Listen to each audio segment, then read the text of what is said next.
Yes, after thorough investigation and litigation into the case of Burna Boy and DJ Tunes, aka Odogu and Ogbafia, we have come to a conclusion, a legal conclusion, that first things first, before I deviate, before I get into the topic of dialectical colloquy, I want to quickly say that I spoke to the legendary, the iconic DJ Jimmy Jats during my investigative period on why the DJs will in a hurry drop a statement, trying to pass judgment without proper investigative colloquium. And he told me that was not an official statement from the DJs Association, authoritatively, that it was just a blogger who actually pitches his tent in Ghana, a composmentis homo sapient who is in love with the DJ Collodium that put out that unverified colloquy. So I decided to put it out here first. Back to the issue on ground. Burna Boy versus DJ Tunes. So I have seen the reactions by all parties involved, and I want to quickly say that if we decide to go through the route of the Roman Okuta Air Costa Ferita Air, all us must be God.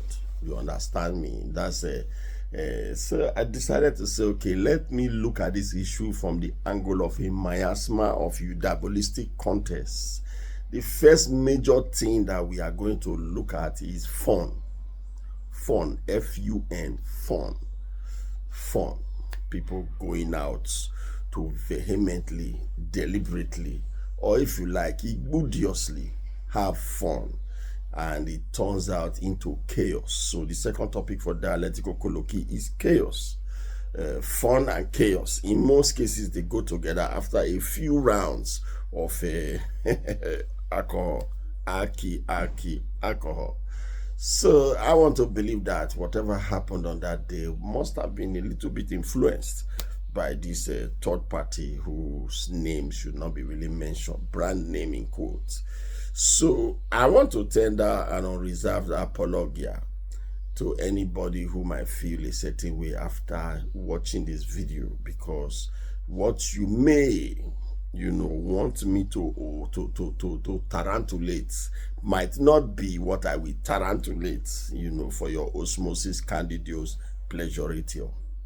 So, but having looked at the video properly, I decided to conclude that it was actually two fighting, and hearing from one side of the divide, which is the ODG side of the divide, he said it was two slaps that he gave Ogbafia.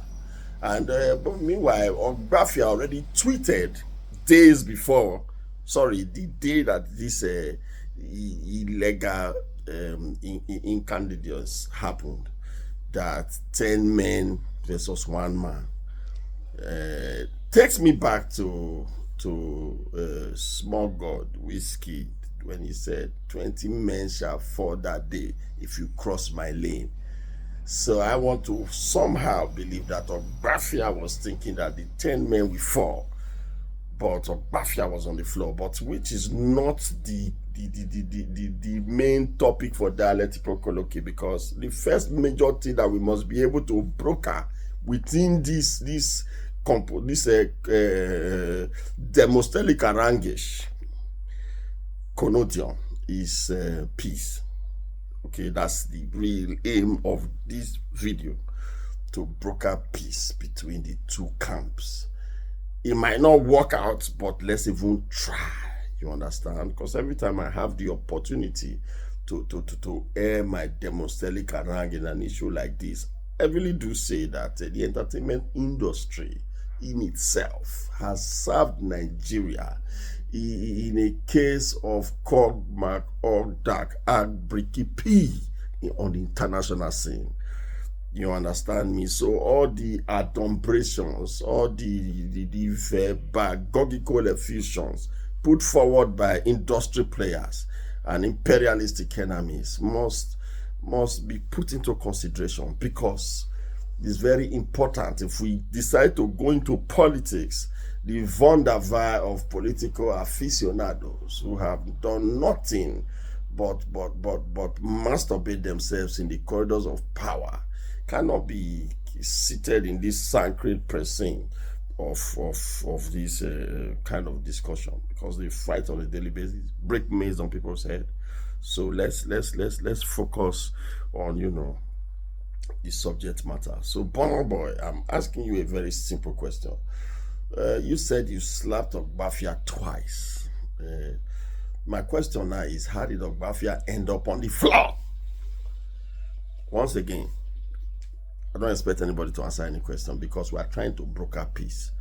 And Ogbafia, you said that you punched him once in the face. He said he slapped you twice.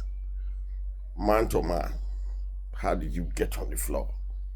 Because I believe that if we can pick you up from that floor, we can judge the case properly. But before I take my leave, I just want to say that I hope this does not become a trend, because we don't need all of this right now in the industry. There's no time that we have ever needed this. But I just want to urge all aggrieved dramatist personnel to put their shields in their sword. 2027 is very close to us. Let's be focused, and a belated happy birthday to the president of the Rat, very dark man. God bless you. And my name still remains Barrister Omo. I hope that you have been able to aggravate and I hope I've been able to titillate and titigate your medulla oblongata towards the right direction. Once again, shout out to my born DJ Jimmy Jats, and basically, thank you so much.